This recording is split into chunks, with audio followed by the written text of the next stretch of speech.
What if I told you that thinking like the top 1% has nothing to do with being smarter?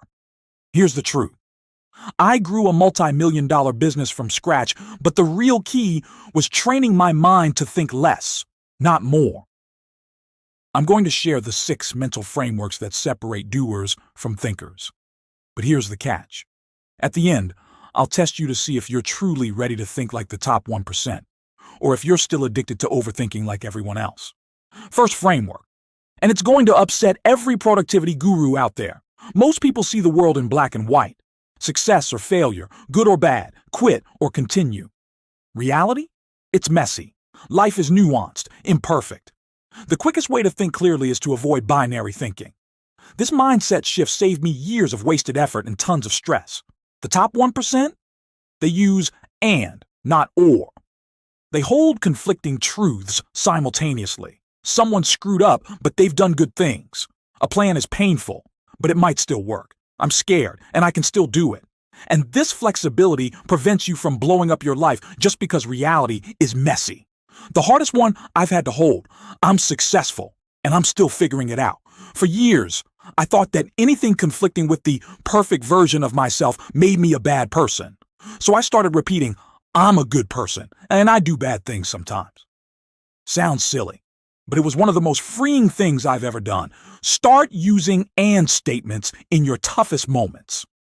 I feel like giving up, and I can take one more step. This is harder than I thought, and I'm still learning.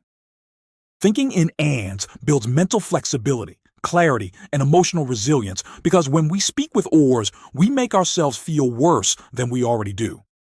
Next framework, inversion thinking. The top 1%, the people with huge businesses, money, strong relationships, they don't focus on how to win. They focus on how to avoid failure. Overthinking doesn't make you smarter. It fuels overconfidence and confirmation bias, and it's often just procrastination dressed up as productivity. My breakthrough came from one question. How could this fail? Inversion flips the focus.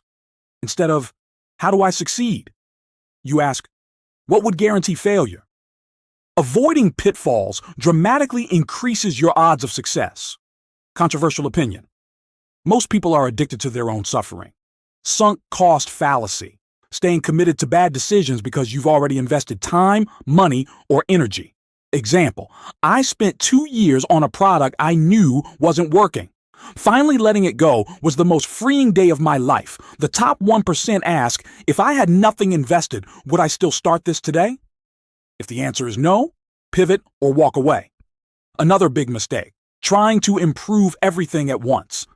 Diluted focus slows results. The trick is constraint thinking.